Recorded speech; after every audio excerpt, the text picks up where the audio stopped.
Welcome to stone dictation. Dictation 5 second बाद शुरू होगा। Ready start. विदेश मंत्री एस जयशंकर ने चीन के रवैये को लेकर जो चिंता और नाराज़गी जताई है वह बेवजह नहीं है। पिछले 2 वर्षों में तो चीन ने सारी हदें पार कर दी। सीमा पर शांति बनाए रखने के लिए नए पुराने सभी समझौतों की धज्जियां उड़ाते हुए गलवान जैसे गंभीर विवाद खड़े कर दिए। आखिर कौन भूल सकता है कि चीनी सैनिकों ने सीमा का उल्लंघन करते हुए भारतीय जवानों पर हमला कर दिया था और हमारे 24 जवान शहीद हो गए थे।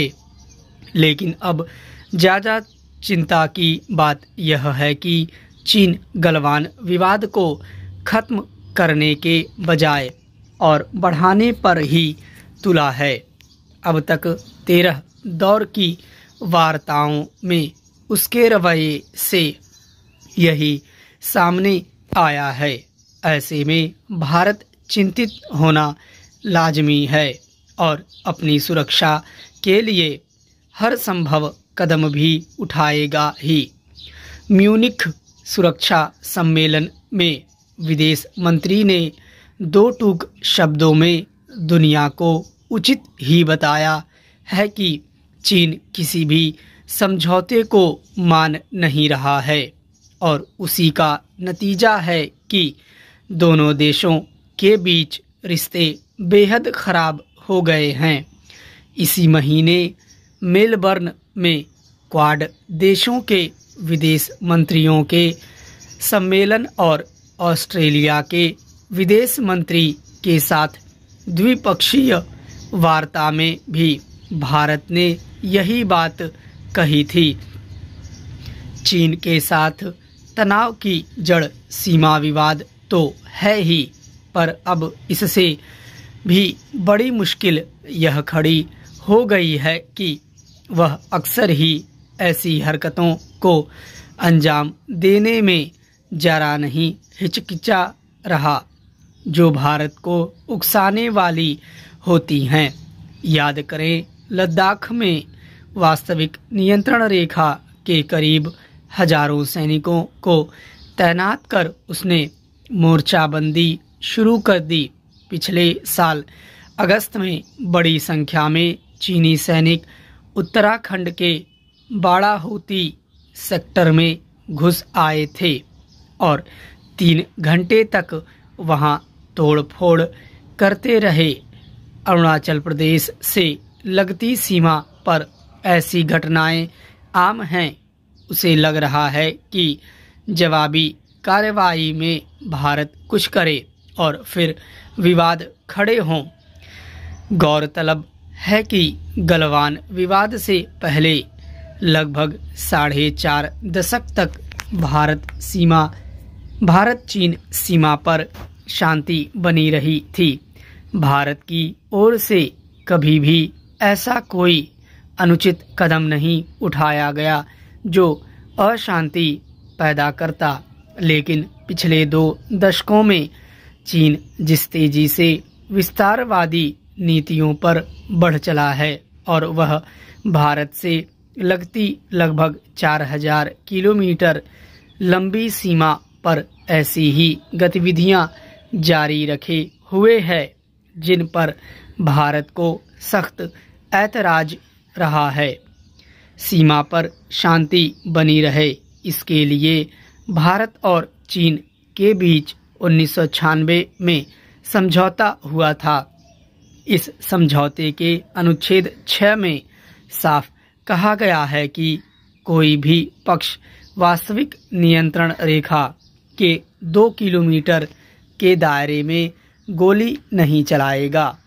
इतना ही नहीं, समझौते के मुताबिक इस क्षेत्र में बंदूक, रासायनिक हथियार या विस्फोटक ले जाने की अनुमति भी नहीं है। इसके अलावा 2013 में किए गए सीमा रक्षा सहयोग करार में साफ कहा गया था कि यदि दोनों पक्षों के सैनिक आमने सामने आ भी जाते हैं तो वे बल प्रयोग, गोलीबारी या सशस्त्र संघर्ष नहीं करेंगे। लेकिन इन समझौतों को धता बताते हुए उसने गलवान की घटना को अंजाम दिया। चीन को यह समझना होगा कि जब तक वह शांति समझौतों का पालन नहीं करेगा और भारत की संप्रभुता का सम्मान नहीं करेगा, तब तक संबंधों को सामान्य बनाने के उसके दावे और प्रयास महज धोखा ही साबित होंगे।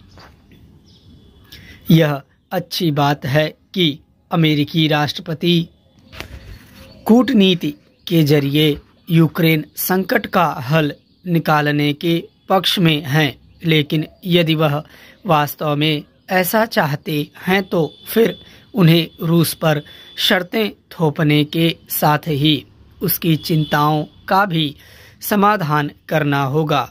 यदि रूस यूक्रेन को लेकर आक्रामक है तो इसके पीछे के कारणों को अमेरिका को उसी तरह समझना होगा जिस तरह कई यूरोपीय देश समझते दिख रहे और बीच बचाव की कोशिश भी कर रहे हैं। यूक्रेन संकट के मूल में अमेरिकी नेतृत्व वाले सैन्य संगठन नाटो का उन देशों में भी विस्तार है जो एक समय रूस के नेतृत्व वाले सोवियत संघ का हिस्सा थे। जब सोवियत संघ अस्तित्व में था और अमेरिका एवं उसके बीच शीत युद्ध चरम पर था, तब नाटो के जवाब में वारसा संधि भी थी। कायदे से वारसा संधि खत्म हो जाने के बाद नाटो को भी अपना विस्तार रोक देना चाहिए था, लेकिन ऐसा नहीं हुआ। रूस की यह चिंता जायज दिखती है कि अमेरिका नाटो के विस्तार के माध्यम से उसकी घेराबंदी कर रहा है।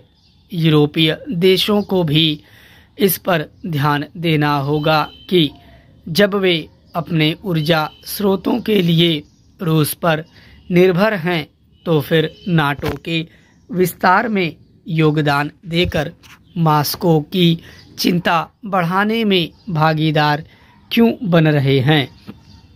रूस इसकी अनदेखी नहीं कर सकता कि अमेरिका न केवल यूक्रेन को नाटो का सदस्य बनाने को तैयार है, बल्कि उसे सैन्य सामग्री भी प्रदान कर रहा है। यह विचित्र है कि जब अमेरिका अपने हितों के साथ साथ विश्व व्यवस्था के लिए भी चीन के आक्रामक उभार को लेकर चिंतित है, तब वह रूस को घेरने में भी लगा हुआ है। ऐसा करके वह न केवल यूक्रेन संकट को उलझा रहा है, बल्कि रूस को चीन के पाले में धकेलने का भी काम कर रहा है। आखिर यह कैसी कूटनीति है और कि जब अमेरिका को चीन पर लगाम लगाने पर ध्यान देना चाहिए, तब वह रूस के रूप में उसे एक सहयोगी उपलब्ध करा रहा है। निस्संदेह जहां अमेरिका को अपनी कूटनीति पर नए सिरे से विचार करने की जरूरत है, वहीं रूस के लिए भी यह आवश्यक है कि वह यूक्रेन के रूसी भाषी इलाकों में अलगाववादियों को उकसाने से बाज आए। वह यूक्रेन के रूसी भाषी क्रीमिया को पहले ही बलपूर्वक अपने में मिला चुका है।